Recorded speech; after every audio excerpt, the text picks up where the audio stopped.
Last week, I had a bump with one of my daughters. It's been a family agreement recently that after coming back from school, the kids would shower to keep themselves safe, take a snack, and then after that, do their Bible reading. And all this has been done with agreement of the kids, and we of course explained to them that all this is to help them. So last Thursday afternoon, one of them started to bend the rules. Instead of sticking to the ground rules that we all agreed upon, she came back home from school and started to read her book. I sat next to her and I reminded her that you can read the book later on. She refused to do so and pleaded with me, just one more page. I said, no, this is good for you to stick to what we agreed upon. It's gonna help you develop self-control, develop integrity. And we went back and forth for a while until she put the book down and proceeded to throw a tantrum. All my kids are past the age when physical discipline it's no longer appropriate. So I let her be by herself for some time, hoping that she'd calm down for a while, after which we could talk again. Instead, her tantrum continued for another 10 minutes, 10 more minutes of kicking and wailing in increasing volume. And finally, she shouted, took a cushion, threw it on the floor, took another cushion, threw it up in the air, and it hit the TV. And she took another cushion and was about to throw it when I went up to her in her face and I started screaming at her. Those who know me know that I have a naturally loud voice. So when I screamed, boy, it was loud. The words that came out were, "Stop it. What's wrong with you? Who do you think you are?" Now, my wife, she ran out from another room to separate me and my daughter, and my daughter proceeded to run off to another room of hers. My other daughter, who was there, she was watching everything, she started crying. And I walked off to my own room and to calm down and think, and I thought, what a terrible dad I am. What kind of a pastor am I? My family is better without me. Rather than me messing things up, maybe I should just step out of the house and give my family some peace. At that point in time, I definitely did not feel godly. I didn't feel faithful. I didn't feel like I was set apart. The theme for the KL Church for the month is set apart. We all want to follow God's plan to be set apart for Him, but how are we able to do it when problems get in our way, when our own sins stumble us? And the answer to that is by faith. The title of the sermon today is Set Apart by Faith. We'll be learning about this through the life of Moses. And let's read first in Hebrews chapter 11, verses 23 to 28. By faith, Moses' parents hid him for 3 months after he was born, because they saw he was no ordinary child, and they were not afraid of the king's edict. By faith, Moses, when he had grown up, refused to be known as a son of Pharaoh's daughter. He chose to be mistreated along with the people of God, rather than to enjoy the fleeting pleasures of sin. He regarded disgrace for the sake of Christ as of greater value than the treasures of Egypt, because he was looking ahead to his reward. By faith, he left Egypt, not fearing the king's anger. He persevered because he saw Him who is invisible. By faith, he kept the Passover and the application of blood, so that the destroyer of the firstborn would not touch the firstborn of Israel. And we stop there. Moses was set apart by faith to do God's will. And so by faith, Moses' parents set him apart even from birth. By faith, Moses, as royalty, set himself apart from the Egyptians and his royal privileges. And by faith, Moses set his people free and set them apart from the Egyptians. Everyone, they saw Moses, the prince of Egypt. Everyone saw Moses confronting Pharaoh. Everyone saw the Moses who led his people through the Red Sea and into the Promised Land. And we read about this, and we can sometimes think that, well, faith is spectacular, it's highly visible. And then we compare that to our lives and we think, I can't do that. I don't have what it takes to have that kind of great faith. I can't be like Moses. I can't be set apart. But much of how our faith is developed is actually invisible. Faith that sets us apart, it starts small, like a mustard seed. And with Moses, it was the same way. Today, we'll look at a time when it was just Moses and God. Point number 1, who am I? We read about Moses after he's fled Egypt and he's been away for some time. He's now an older man tending sheep in the land of Midian. And God has a meeting with Moses through this burning bush. We read in Exodus chapter 3, and we start in verse 10. It says here, "So now go, I am sending you to Pharaoh to bring my people, the Israelites, out of Egypt." But Moses said to God, "Who am I that I should go to Pharaoh and bring the Israelites out of Egypt?" And God said, "I will be with you, and this will be the sign to you that it is I who have sent you. When you have brought the people out of Egypt, you will worship God on this mountain." We stop there. Here, God calls Moses to be set apart to carry out God's will. And Moses' reply is, I believe, similar to what we would reply to.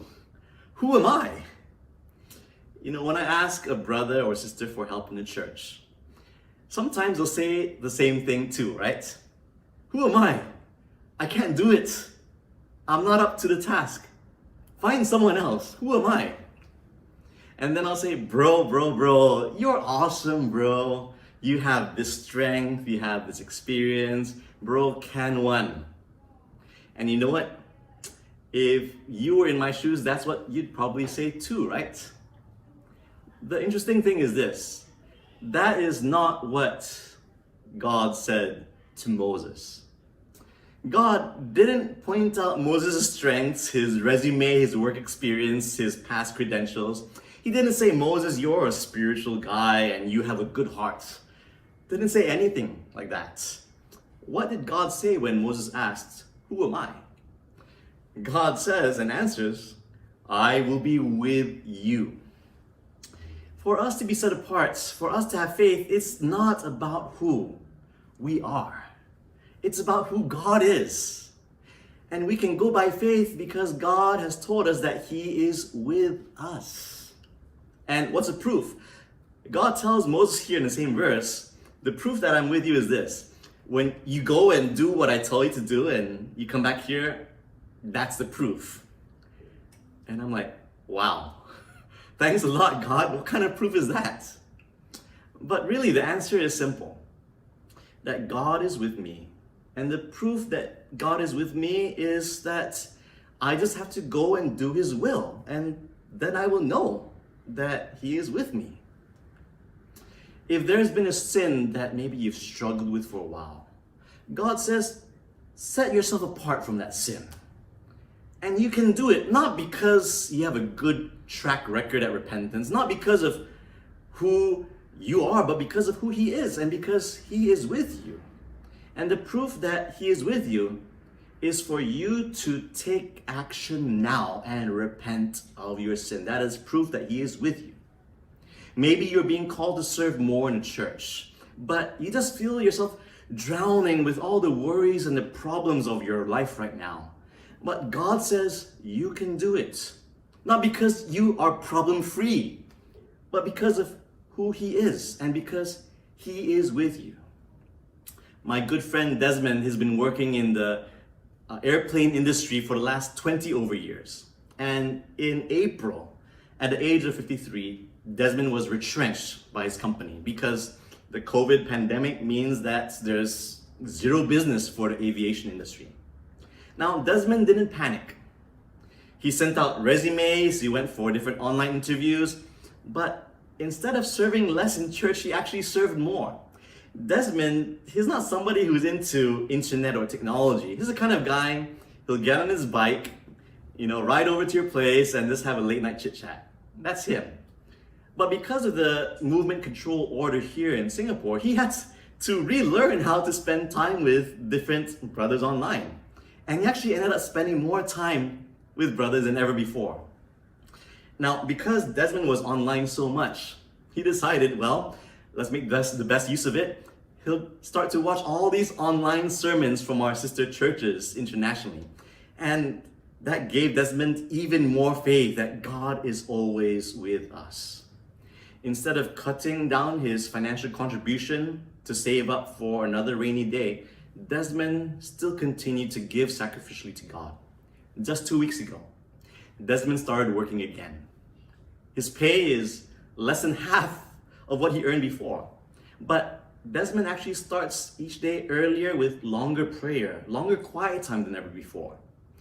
He knows that he needs to set himself apart for God by faith. He knows it's not about him, but that God is with him.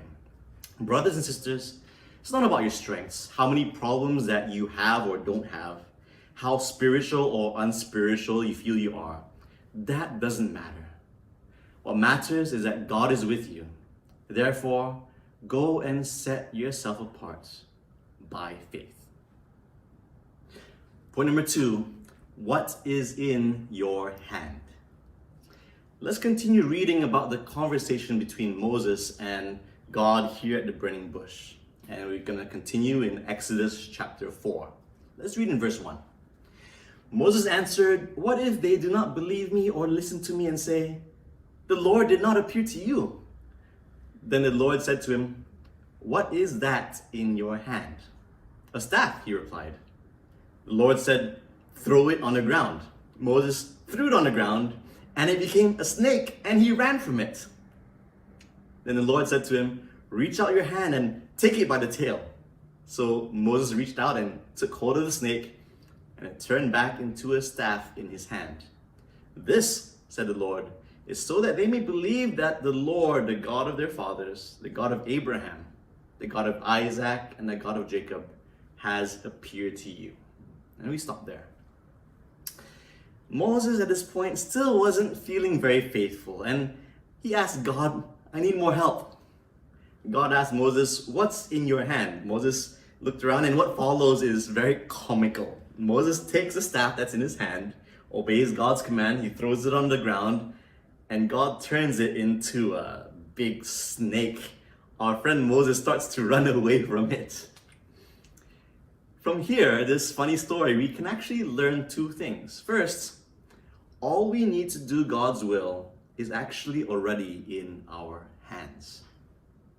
You see, God doesn't ask us to do something that we're not capable of doing, that we don't have the tools for. He's given us enough resources, enough tools already. Just go and use what's in your hands. It's like the feeding of the 5,000 by Jesus. All the disciples had in their hands was one boy who had 5 loaves of bread and 2 fish. But still, Jesus used what was in his hands to feed the 5,000. What do you have in your hands? Whatever talent you have, whatever hobby you enjoy, that's enough for God to use. The second thing that we can learn from this funny story is that when God gives us the solution, we can end up running away just like Moses ran away. Many of our friends, right, they come to us with all these problems, and we know if only they study the Bible and commit to the community, their problems will start to go away. But all too often, many of them, they end up running away, right? On the other hand, a lot of us, we desire to have a better family, a godly family. But when the answer is that we need to set aside time each week to intentionally spend time, connect, and do family devos, have dates with them, a lot of us, we end up running away from the solution.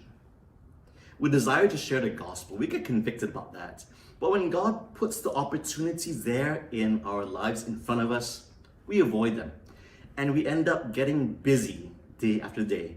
We actually complain about being busy, but in fact, a lot of us, we run towards getting busy. I'm so proud of my wonderful, beautiful wife, Angelia. She's busy taking care of 3 kids, counseling different sisters in church, taking care of me. But she got convicted that she wasn't making time in her life to reach out to friends and share the gospel. How to make time? She decided to put to use what God had put in her hands. So she enjoys doing crafting, doing creative stuff. And so 2 years ago, she started a group of creative journaling and turned it into a Bible discussion. And she put the invitation online in one of those meetup platforms. And a lot of strangers started to show up for these creative journaling Bible discussion sessions. One of them that came was a lady named Cindy. And just this past week, on Wednesday night, Cindy was baptized. God asked Angelia, what did she have in her hands? Instead of getting busy finding excuses why it couldn't work, Angie used it for God's will. Brothers and sisters, what do you have in your hands? Now, I'll close off my story by finishing up the story of me and my daughter. So last Thursday after the fight, I was in the toilet alone, feeling angry at my daughter, feeling angry at myself. And then I heard a voice in my head, Phua Hee, you can feel sorry for yourself and you can leave this house. You can do that. Or you can make things right and apologize. I struggled because as I thought about it, I wanted to run away from the solution. I want people to know how angry I am. I want people to know how I'm feeling and feel sorry for me too. But I sorted myself out, calmed down, and afterwards spoke to my daughter and apologized to her. Papa should have never shouted at you like that. And I was angry with you, and I'm still angry with you because it was wrong of you to throw that tantrum. But I was wrong to scream at you, and I'm sorry. You are more important to me than the TV or the cushions. Now, I asked for her forgiveness. She still had to take her discipline and have her time out, but after that she came to me and she apologized to me very sincerely. An amazing thing, that very day, we're still able to have an amazing date together. Now, it wasn't an enjoyable experience, but God taught me that if I am going to have a great family, I need to set myself apart. I have to set myself apart from my self-pity, from my sins, and not run away from the solution that God has put in front of me. Brothers and sisters, I hope that you too can learn from Moses' life. Look beyond the amazing miracles that he performed and know that he started off with small faith as well. Like Moses, let's trust God and know that it's not about us, but it's about the fact that he is with us. And let's use whatever God has put in our hands. Thank you very much, and God bless.